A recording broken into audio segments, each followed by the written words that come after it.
할렐루야. 하나님의 은혜가 이 시간 우리들 모두에게 임하기를 주님의 이름으로 축원합니다. 말씀의 제목 한번 따라 하실까요? 내 형편으로 하나님의 사랑 여부를 판단하지 마세요. 아멘. 여러분들 스스로에게 말하는 말씀이다 생각하시고 이 제목을 잘 기억하시면 좋겠습니다. 설교 듣기 전에 이런 생각을 한번 하면 좋겠어요. 여러분, 형편이 너무 어려웠을 때, 그리고 생각대로 뭔가 잘 안 돼서 힘들었을 때 혹시 하나님을 원망한 적이 있으세요? 없으면 감사하고, 있었으면 잘 들어보세요. 있었던 경우가 있다. 그런 분이라면 또 이런 생각해 보세요. 그리고 나서 시간이 얼마 정도 한참 지난 후에 내가 그때 원망했던 게 참 생각이 짧았구나, 이렇게 하면서 후회하면서 뉘우친 적은 있으십니까? 이런 생각들 한번 하면서 말씀을 들으면 좋겠습니다. 얼마 전에 우리 감리교회에 이제 모든 연회에 1년 큰 회의인 연회가 열렸습니다. 중부연회 회의도 열렸는데, 그것은 이제 1년 동안 했던 사업 보고도 하고, 그리고 이제 한 해 동안 할 사업도 계획해서 발표하는 그런 회의입니다. 그래서 목사님들은 당연히 참여하게 되고, 또 그 수와 동수회인 장로님과 또 평신도들 대표들이 참여하게 됩니다. 그리고 해외 나가서 수고하던 선교사들도 그때 이제 들어와서 회의에 참여합니다. 근데 선교사들이 사실은 매해마다 그런 일이 있어도 자주 못 오잖아요. 비행기라든지 여러 가지 여건이. 그래서 행사는 매해 하지만 몇 년에 한 번씩 오시는 선교사님도 부지기수로 많습니다. 아무튼 그렇기 때문에 이 행사 중에, 회의 중에 이제 연회에서도 선교사들을 위한 축하 환영회를 하기도 하고, 또 선교에 관심 있는 그런 선교 단체에서 이제 선교사들을 섬기기도 하는데, 일전에 이제 제 선교 관련돼서 많은 관심을 갖고 있는 친구들 몇이 이제 한 20여 명 정도 선교사들을 초청해서 그분들에게 식사를 대접하고 그렇게 했습니다. 그때 그 식사 대접할 때 오셨던 선교사님이 한 분 계셨는데, 그분이 이제 저희 동기 선교사의 사모님 선교사입니다. 근데 그 동기는 저희보다 이제 나이가 한 대여섯 살 위에였었고 형님이었죠. 그분이었는데, 그분 사모님 선교사가 참여했습니다. 이 선교사에 대한 이야기를 간증을 잠깐 간단하게 드리려고 합니다. 이 동기 목사님 선교사는 필리핀 지역이 다 거의 낙후되어 있지만, 특별히 빈민가에서 이렇게 선교 사역을 한 20여 년 동안 충실하게 하셨습니다. 작은 교회라도 짓고, 그리고 이제 거기서 섬기고 그랬는데, 한 5년 전인가 이제 그 사람들의 인식이 교회에서 이렇게 나눠주고 이렇게 베풀고 그러니까, 교회 가면 돈이 있겠다라고 생각하고 가져올 물건이 있겠다 생각한 겁니다. 참 이게 세상이 참 악하죠. 그 도와주고 그러면 고마운 분이 왔다 이렇게 살아야 되는데, 저기 가면 훔쳐갈 게 많겠다 이렇게 생각하는 인간들도 있나 봐요. 근데 이 강도가 쳐들어와 가지고 교회 안에서 막 뒤지니까 뭔 소리가 나니까 바로 붙어있던 사택에서 목사님이 이제 나가서 뭔 일이 있나 그렇게 하다가 그 강도랑 마주쳤는데, 이 강도가 흉기로 내리쳐가지고 쓰러진 겁니다. 그리고 막 우당탕탕 소리가 나니까 사모님이 사택에 있다가 이제 뭔 소리가 나나 그래서 올라가서 보니까 벌써 강도는 도망가서 없고 남편이 이렇게 널브러지게 피를 흘리고 쓰러져 있는 거예요. 근데 우리나라 같은 경우는 111 부르면 5분 내로 들어오거나 오는 차가 오는데, 거기는 필리핀 상황도 그런데다가 또 빈민가기 때문에 연락하고 오고 하는 동안에 시간이 걸려가지고 병원에 도착해서 치료도 제대로 못하고 죽었어요. 순직했습니다. 그걸 보면서 그 사모님이 마음이 어떻겠어요? 한번 생각해 보세요. 이게 삶이 해석이 되겠어요? 그 이제 한국에 장례를 거기서 치를 수 없어서 이제 한국에 장례를 치를 때 우리 동기들이 아주 몇십 명이 가서 조문하고 위로해주고 같이 울고 이제 그랬습니다. 그리고 장례가 다 끝난 다음에 이제 초미의 관심은 사모님의 마음이 어떨까, 잘 추스려야 되는데 동기들이 돕지도 못하면서 또 도움은 도움대로 마음이 언짢고, 또 안 도우면 안 도운 상태에서 마음이 좀 불편하고 이제 그런 상태에서 지냈는데, 본인은 얼마나 힘들었겠어요. 자세한 내용은 아닌데 뭐 작 보면 이게 느낌이 있잖아요. 그런 삶의 그 절망 가운데 해석이 안 되고 말은 안 해도 하나님에 대한 원망의 생각이 한 번도 안 났을까? 저는 났을 거라고 생각이 들어요. 그러면서 이제 기도하고 이러면서 점점점 하나님의 뜻도 깨닫고 해서 최종적으로 결정이 뭐냐면 내가 그 자리에 다시 선교사로 가야 되겠다. 미친 거 아니에요? 안 미친 거예요? 좀 예수님한테 미친 거죠. 근데 그 소식을 들으니까 동기들이 가슴이 뭉클한 거예요. 그 사모님이 그 식사 자리에 오셨던 거예요. 그래서 같이 악수를 하고 근황을 묻고 그리고 헤어졌습니다. 물론 그 전에도 이제 간간히 뵌 적은 있지만은 그 사모님을 볼 때마다 제 마음속에 두 가지 생각이에요. 하나는 뭐냐면 참 대단하다. 참 대단하다. 또 한 가지는 나라면 그렇게 할 수 있었을까? 다른 데 간 게 아니라 남편이 죽은 그 교회로 다시 그 마을로 다시 가는 거예요. 내 형편으로 하나님이 나를 사랑하냐 안 하느냐, 하나님이 계시냐 안 계시냐 이런 판단의 기준을 삼지 않기를 주님의 이름으로 축원합니다. 오늘 본문에 있는 말씀은 이스라엘 백성들 출애굽에서 시간적으로는 약 3개월이 지난 시점이고 장소는 광야로 나왔습니다. 신광야를 떠나서 시내산 광야가 이렇게 꽃갈처럼 이렇게 되어 있는 남쪽으로 이게 내려와 있었습니다. 광야라고 하는 것은 가장 딴 건 문제가 없는데 가장 문제는 뭐냐면 물이 없다는 것이, 비가 안 오니까 물이 없는 겁니다. 그런데 하나님께서 명령해서 르비딤이라고 하는 곳에 도착하게 됩니다. 물이 없으니까 마실 것이 없으니까 갈증이 나기 시작했습니다. 그리고 점점점 원성이 높아지기 시작했더니 급기야는 모세를 마치 쳐들어오듯이 와가지고 백성들이 성경에 말하기를 부탁한 게 아니라 다퉜다 그랬습니다. 내가 목말라 죽겠는데 뭐 모세 목사가 뭔 중요해? 그러면서 막 다툰 겁니다. 쏟아부은 거죠, 분노를. 그러니까 모세가 여러분들 진정하십시오. 왜 나하고 다투려고 그럽니까? 왜 하나님을 시험하려고 그럽니까? 그러면 우리가 지금 그렇게 안 하게 생겼냐고 말이에요. 막 언성을 높이면서 지금 물이 없어가지고 마실 것이 없어가지고 나도 죽고 우리 식구도 죽고 내가 키우는 이 가축들도 다 죽게 생겼는데 지금 가만히 있게 생겼냐고 막 대드는 겁니다. 그러면 목사가 할 수 있는 게 뭐가 있어요? 모세가 하나님한테 엎드려, 이 병행구가 민수기 20장에도 그대로 나와요. 하나님한테 엎드려서 간절히 부르짖습니다. 하나님 이거 어떻게 하면 되겠습니까? 큰일 났습니다. 이러다가는 여차하면 저들이 돌로 나를 쳐서 죽이게 생겼습니다. 하나님 어떻게 하면 좋겠습니까? 그때 주님께서 그에게 말씀 주신 내용이 뭐냐면 모세야, 나일강을 쳤던 너의 지팡이를 가지고 백성들 앞에 지나고 장로들을 이끌고 내가 지시하는 그 반석 위에 가라. 그 반석 앞에 내가 서 있으리라. 거기에 서서 반석을 쳐라. 그러면 거기서 물이 나올 것이다. 그런 기도의 응답을 받습니다. 그리고 백성들을 데리고 하나님께서 물 주신다 그러고 그들을 이끌어서 반석 앞에 가가지고 반석을 쳤는데 진짜 거기서 물이 나왔습니다. 믿음 되시기 바랍니다. 이런 물을 뭐라 그래요? 안반수. 못 들어보셨구나. 안반수. 그래서 물이 나가지고 그들이 마셨는데 모세도 인간인지라 너무 마음이 불편한 거예요. 그래서 그 물 나온 장소를 축복의 이름으로 짓지 않고 씁쓸한 이름을 짓습니다. 무리바다, 마사다. 무리바는 다퉜다 이 말이에요. 다퉜다는 뜻입니다. 그리고 마사는 하나님이 여기 계시는 거야 안 계시는 거야 그러면서 하나님을 시험했다. 그 지명이 그렇게 씁쓸한 지명이 되면서 본문은 끝납니다.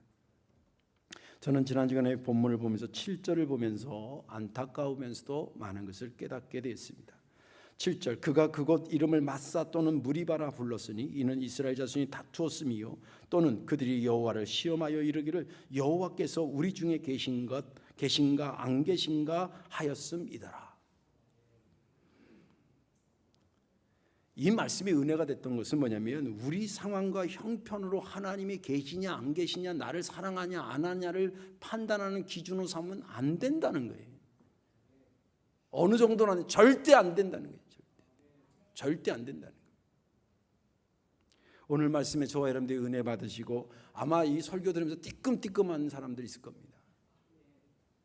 내 상황으로 하나님의 존재 여부를 판단하는 기준 삼지 마시고 하나님 나를 사랑하냐 안 사랑하냐 내가 이렇게 보니까 나는 힘들어 죽겠는데 저 옆집에 있는 김건산에는 막 축복받거든요. 하나님이 저 집으로 다 가신 것 같아.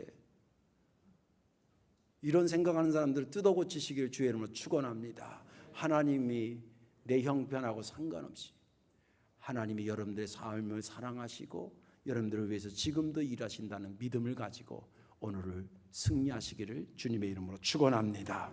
어떻게 해야 바른 판단을 할 수 있을까? 그 첫째는 판단의 기준을 정확히 세워야 되는 거예요.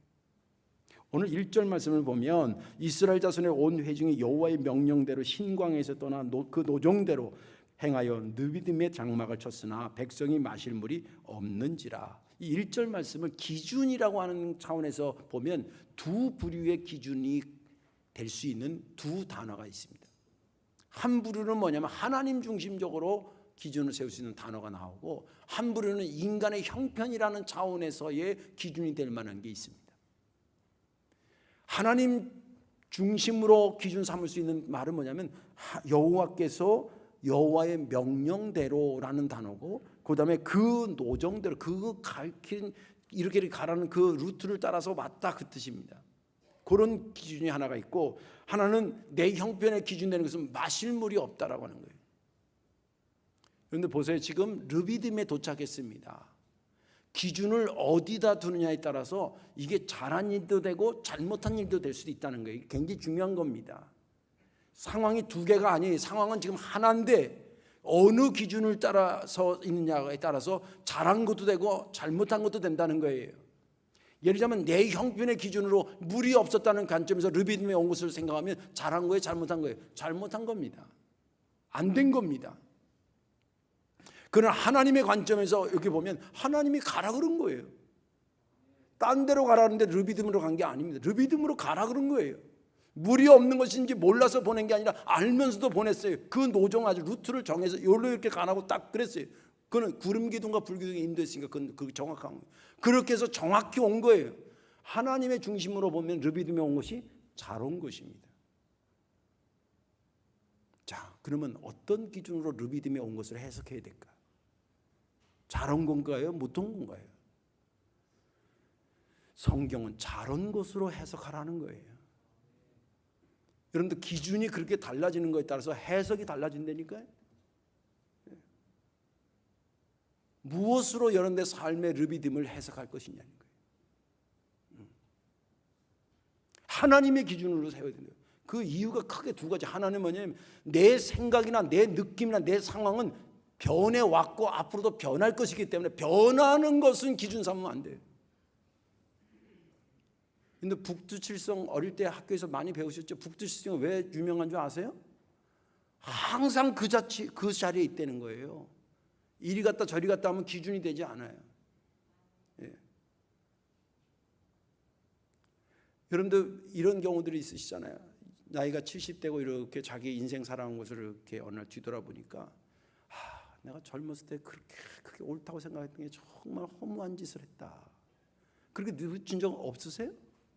저는 많은데 제가 목회 20대 후반부터 해가지고 오늘까지 이렇게 왔는데 목회한다는 게 사람 죽이러 가자는 게 아니잖아요. 사람 살리러 가자 선한 일을 한다고 한 거예요. 제 깐에는 어떻게 교회를 부흥시키고 어떻게 교인들을 살리고 그렇게 한다고 했는데도 돌이켜보니까 야 이게 내가 참 부족했구나.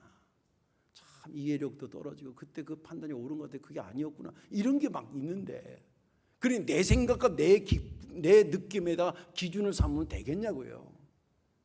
움직이는 것에는 기준을 삼으면 안 됩니다. 저번 저쪽 교회 있을 때 성경 공부 시간이었는데 저보다 연배가 있는 집사님, 여자 집사님이셨어요. 그날은 구원론에 대해서 배우는 겁니다. 그 이제 우리 교회 집사님이고 믿음도 좋고 그러니까 당연히 제가 요구하는 답이 나올 줄 알고, 왜냐하면 혼자 가르치는 게 아니라 다른 사람도 있으니까 샘플로 내가 딱 그분을 지목해서 집사님 구원 받으셨죠? 딱 그랬더니 이분이 하는 말이 이래. 작년에는 받은 것 같은데 올해는 안 받은 것 같아요. 환장하겠어 내가. 아니 대답이 이 찰떡까지 딱 맞아야 고담 진도가 나가는데 갑자기 작년에는 받았는데 올해는 안 받은 것 같아요. 그래서 그래요? 그럼 작년에는 왜 받은 것 같았습니까? 그랬더니 작년에 자기가 계획한 대로 탁탁 됐다는 거예요. 기도한 대로 탁탁 되고, 그래서 하나님한테 드릴 것도 탁탁 드리고 그랬는데 올해는 자기가 기도한 대로 안 된다는 거예요. 이해는 되지만 맞는 건 아니잖아요. 그래서 구원이 집사님의 형편이나 사정이나 무슨 생각이나 느낌에 따라서 됐다 안 됐다를 결정하는 게 아닙니다. 하나님의 말씀에 근거해서 하는 거지 당신의 느낌으로 판단하는 것은 아닙니다. 우리 하나님은요, 좋은 점 중에 하나가 뭐냐면, 물론 좋은 게 수없지만 그분은 한번 결정하면 후회한 적이 없어요. 믿으시길 바랍니다. 할까 말까는 생각하셔도 한 다음에 후회한 적이 없어요. 이게 제 말이 아니라 로마서 11장 29절의 말씀 보시면 이렇게 되어 있습니다. 하나님의 은사와 부르심에는 후회하심이 없다. 하나님이 우리에게 은혜 주시고 나서 괜히 줬다 다시 뺏어야 돼, 이런 하나님이 아니라는 거예요. 그분이 나를 구원하셨으면 한 번 하신 것은 끝까지 지켜주시는 분이라는 거예요. 우리가 문제인 거지. 하나님은 그렇게 바뀌지 않아요. 변질되지 않아요. 자, 그러면 무엇을 근거로 삼아야 되겠어요? 왔다 갔다 하는, 이렇게 저렇게 바뀔 때가 바뀌고 그런 내 느낌이나 내 생각이 다 기준을 잡아야 되겠어요? 아니면 영원히 불변하신 하나님께 기준을 잡아야 되겠어요? 기준을 바로 세워야 된다는 거예요. 또 기준을 바로 세워야 된다는 것 중에 하나님한테 세워야 된다는 이유 두 번째는 뭐냐면, 내가 보는 생각이, 내 생각의 폭하고 하나님이 보는 생각의 폭이 훨씬 차원이 달라요. 지금 오늘 본문에도 보면 지금 이 사람들이 뭘 불평하냐면, 지금 물이 없어서 못 마셔서 죽게 생겼다는 거예요. 이게 뭐 간단한 건 아니지만 이것 때문에 그런 거예요. 시간적으로는 어디만 봐요? 현재만 봐요. 사안적으로는 지금 물이 없다는 것만 보고 지금 하나님이 있냐 없냐, 우리를 사랑하냐 안 하냐 뭐 이런 얘기를 막 하는 거예요. 지금 하나님이 이스라엘 백성들을 출애굽했을 때는 그냥 고통받으니까 살려줘야겠다 그 마음 가지고만 살려준 게 아니에요. 물에 빠져 죽으니까 건져내놓고 여러분 살았으니까 잘 사시오 그리고 떠나가는 나그네 같은 그런 차원에서 구원한 게 아니에요. 이 세상에 많은 사람들에게 어디다 던져놔도 하나님 살아계십니다라고 증거할 수 있는 확실한 하나님의 백성 만들기 위해서 그들을 구출한 거예요. 그것의 훈련 장소가 어디냐면 광야였고요. 훈련의 기간이 언제냐면 40년이었고요. 훈련의 강도로 말하자면 지금 먹을 거 마실 거 이런 것들만 극기 훈련하듯 하고, 그리고 덥고 추울 때도 견뎌내고, 최종 훈련의 마지막 장소가 어디냐면, 도착지가 어디냐면 가나안 땅이었어요. 우리나라 남자들 대여섯 명이 모이면 얘기하다 마지막으로 꼭 빠지지 않고 나오는 날이 나와요. 그게 뭐냐면 군대 얘기예요. 그래서 내가 쭉 여러 가지 군대를 얘기 들어보면 공통점이 뭐냐면 우리 부대가 최고 세다는 거예요. 그리고 나서 여기 견장 하나 붙는 거예요. 근데 이 말하기 위해서 우리가 모르는 그 사람 나름대로 흘린 땀이 있어요. 막 뻘벗어 뛰는 경우도 있었고, 그죠? 연병장에 그 떼 앞에서 서서 막 있는 그런 것도 있었을 거고, 막 각계전투라고 막 여기 까지면서 막 기어가는 이런 것도 있었고, 아니 남의 귀한 아들 불러다가 왜 팔뚝 까고 싶어서 그 사람들 훈련시키는 겁니까? 아니에요. 국가가 위기에 처했을 때에 이 나라를 지키는, 정말 어디다 던져놔도 대한민국 군인이라고 하는 것을 훈련시키기 위해서 필요했던 거예요. 하나님도 그런 전체적인 계획을 가지고 이스라엘 백성들을 구출해낸 거예요. 이들에게 뭐가 필요했으냐면 훈련이 필요했던 거예요. 어떻게 가다 보니까 잘못 가가지고 르비딤에 간 게 아니에요. 어떻게 하다 보니까 거기 물이 없어서 목이 마른 게 아니에요. 본인들은 그렇게 생각하지만 하나님 전체를 보시는 하나님은 얘네들이 목이 마른 것도 경험해 봐야 된다. 그래서 영원한 생수를 주는 이가 하나님임을 알아야 된다. 만나를 주실 때도 그랬어요. 괜히 고생해서 주는 게 아니라 고생해 먹게 하려고 하니 그게 다 훈련 과정이에요. 제 말이 아니라 신명기 이렇게 신명기 8장 16절에 내 조상들도 알지 못하던 만나를 광야에서 내게 먹이셨나니 이는 다 너를 낮추시며 너를 시험하사 마침내 내게 복을 주려 하심이라.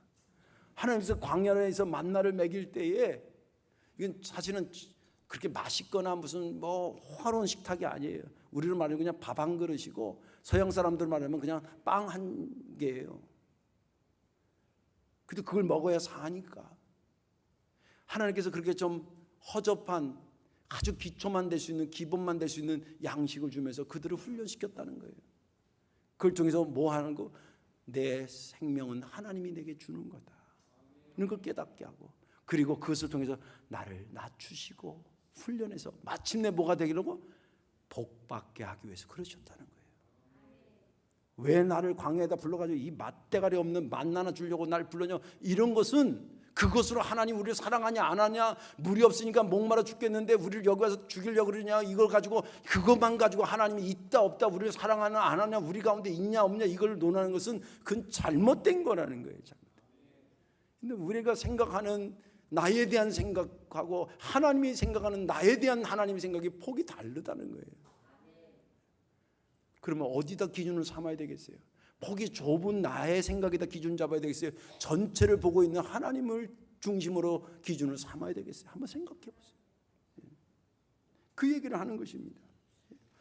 비록 내 형편을 중심으로 볼 때 물이 없다라고 하는 것이 고통스러운 것은 사실이에요.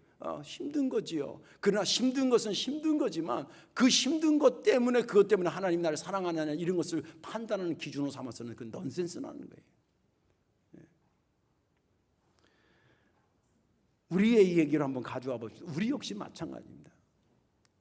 우리에게 하나님의 어떤 의미인 것처럼 하나님에게 우리는 어떤 의미일까요? 아침에 잠깐 있다가 사라지는 안개와 같아서 있어도 말고 없어도 말고 그런 허접한 존재일까요? 아니면 당신의 독생자 예수 그리스도의 피를 사서라도 우리를 건질 그런 소중한 존재로 여기겠습니까? 저는 후자라고 믿어요. 그렇게 값지게 나를 구원해 놓고 네 마음대로 살아라고 그럴 리가 없으세요. 내가 모를 뿐이지 나에 대한 전체적인 인생의 라이프 스토리를 그분이 다 계획을 갖고 나를 이렇게도 훈련시키고 저렇게도 훈련시키고 이것도 얻게 하고 저것도 버리게 하고 그러면서 오늘까지 오게 하신 거예요.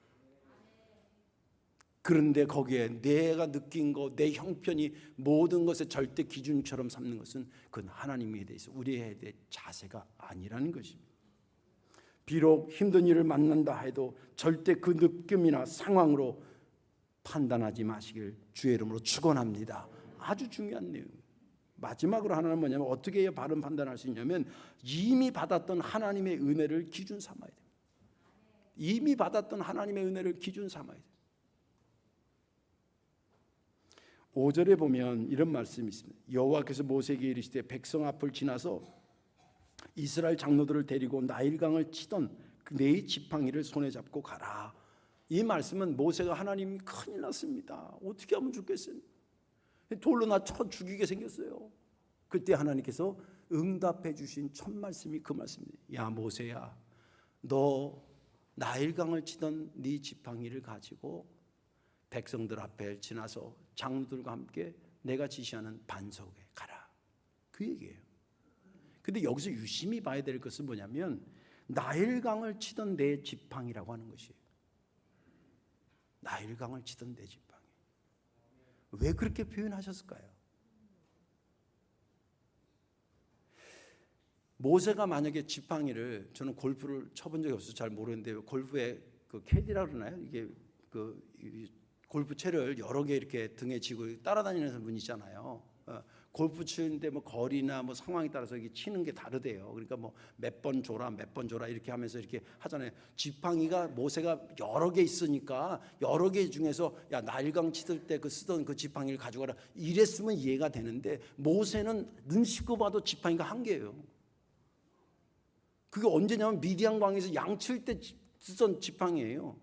거기 하나님의 능력이 들어가면서 바로 왕한테 10번째 재앙을 내릴 때에 첫 번째 재앙인 나일강을 쳤을 때 쓰던 지팡이가 그 지팡이에요. 그리고 그 지팡이 가지고 다른 것도 여러 개 하고 홍해를 만났을 때 홍해를 가를 때 쓰던 지팡이도 그 지팡이에요. 그리고 지금 여기 르비딤에서 말하는 그 지팡이도 그 지팡이에요. 똑같은 지팡이를 얘기하는데 왜 주님께서 표현하기를 나일강을 치던 지팡이라고 표현했겠냐는 거예요. 여기 담겨진 의미가 뭐겠어요? 네가 나로부터 또 혹은 이스라엘 백성들이 나로부터 이 지팡이를 보면서 그 지팡이를 보는 순간에 나일강을 치고 10가지 재앙을 일으킨 거 다 알거든요.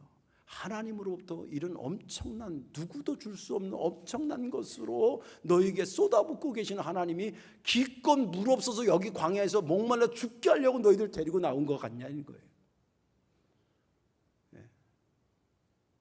하나님으로부터 그동안 받았던 은혜들을 그 모든 것의 판단의 기준으로 삼으라는 거예요.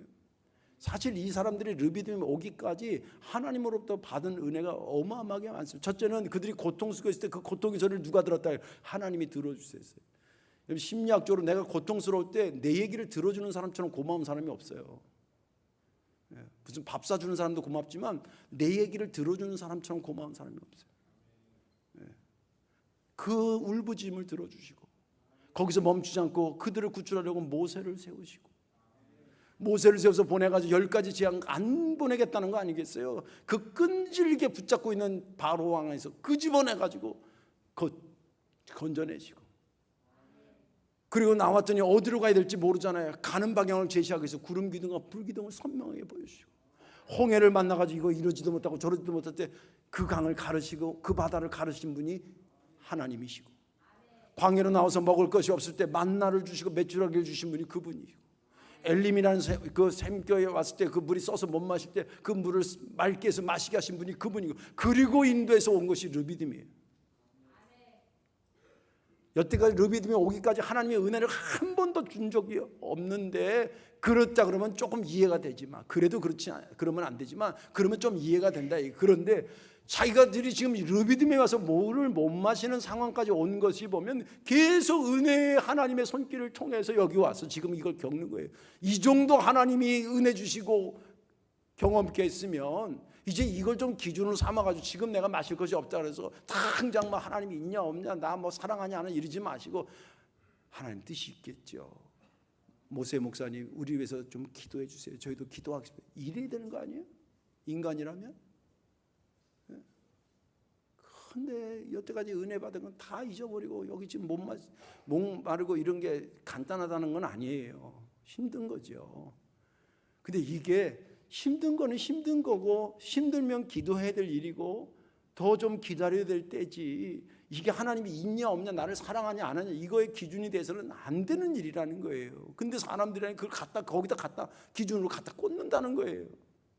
그동안 하나님이 베풀어 주신 은혜는 다 잊어버리고 그러면 안 되는 거예요. 인간적으로도 안 되고 영적으로도 안 되는 거예요.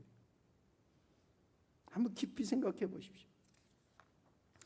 우리 역시 마찬가지입니다. 우리가 하나님으로부터 받은 은혜가 이건 돈 주고 살 수 있는 것도 아니에요. 그냥 어떤 사람이 나한테 줄 수 있는 그런 은혜도 아니에요. 누구도 줄 수 없어서 하나님만이 줄 수 있는 것들을 나에게 주셨거든요. 내가 죄 가운데서 영원한 사망에 이르는 것을 안타까워서 예수님을 보내주시고 그분이 십자가에 달려 돌아가시고 그리고 그를 따르는 120명에게 성령 보내주세요. 그 사람 초대교회 때 복음 증거하는 게 정말 피를 넘어 피를 흘리며 복음 증거한 거 아닙니까? 그리고 로마에 가서 로마에서 복음이 증거돼서 우리나라에 140년 전에 선교사들이 이 지금 우리로 말하면 저 방글라데시나 이런 동남아시아 아주 못 사는 나라에 선교사 가는 것처럼 그 당시에 미국에서 한국 볼 때 그러지 않았겠어요? 얼마나 힘들었겠어요? 여기 와서 죽은 사람도 많고 자녀들도 많이 죽었어요. 풍토병 때문에. 그런 것을 뛰어넘으면서 여기서 복음을 세우고 그리고 85년 전에 성도교회를 세우셔서 우리가 알든 모르든 우리의 믿음의 선조들이 여기서 엎드려 기도하고 그래가지고 여기 지금 앉아서 우리가 예배 드리는 거 아닙니까? 근데 뭐 내가 좀 어떻게 좀 불편하고 막 이것 때문에 하나님 나를 사랑하지 않는 것 같다고 이거 안 되는 거예요. 이건 안 되는 거예요. 진짜 안 되는 거예요. 하나님이 셀 수 없는 은혜를 우리에게 주셨는데 그 은혜 받은 것을 기준으로 삼아서 지금 내 뜻대로 이게 다 하나님이 또 딴 은혜 주시려고 그러시는 거겠지라고 기다려도 보고 구하기도 하고 그러는 것이 바른 자세 아니겠냐. 그래서 하나님 다른 것으로 기준 삼으면 안 되고 하나님이 그동안 베풀어 주셨던 그 은혜를 기억하면서 그것을 기준 삼아 살아야 된다는 것입니다. 이제 말씀을 정리하겠습니다. 우리 형편이 항상 그렇지는 않은 것지만 또 살다 보면 감당이 힘들고 피곤하고 그리고 지치고 슬플 때가 없잖아 있습니다. 목사의 괴로움은 그런 거예요. 성도들의 힘들어하는 걸 보는 거예요. 제가 어느 날 가만히 생각해 보니까 내가 목사가 아니면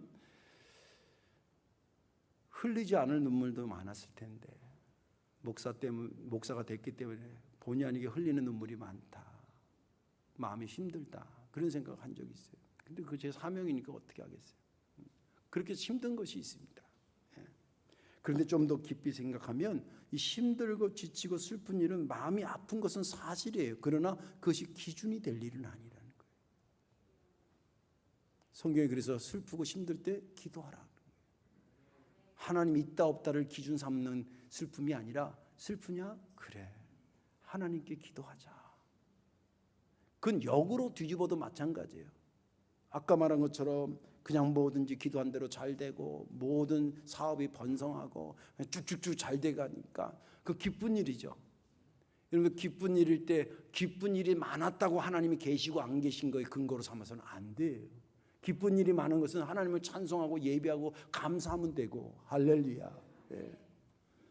기쁜 일이 있든 슬픈 일이 있든 그거는 슬픈 일은 슬픈 일이고 기쁜 일은 기쁜 일인 거예요. 이게 다른 자리에 와서 기준이 돼서는 안 된다 이 말이에요. 하나님이 우리를 사랑하시는 것은 성경이 우리에게 말해주시는 거예요. 그것을 가지고 근간을 삼는 겁니다. 저와 여러분들의 삶이 이런 바른 기준을 가지고 그동안 베풀어 주셨던 하나님의 은혜를 기준 삼아서 오늘을 해석하고 승리해 나가시기를 주님의 이름으로 축원합니다. 기도하겠습니다. 좋으신 아버지 하나님 은혜를 감사합니다. 우둔한 저희들을 용서하여 주옵시고 그간 나도 모르는 사이에 내 형편이 너무 급한 까닭에 너무 힘든 까닭에 그것을 하나님의 사랑 여부를 판단했던 오류를 주님 회개하오니 용서하여 주옵소서. 이제는 하나님 말씀하신 대로 하나님이 성경에 당신의 사랑을 표현한 대로 그것을 기준 삼아 살게 하여 주옵시고 오늘의 내가 있기까지 주께서 베풀어 주신 은혜의 흐름을 붙잡고 그것을 기준 삼아 살아서 비록 내 형편이 내 마음에 드는 상황이 아니라 할지라도 그것을 뛰어넘고 주님의 앞에 더 다가가는 우리가 되게 하여 주옵소서. 예수님의 이름으로 감사하며 기도하옵나이다. 아멘.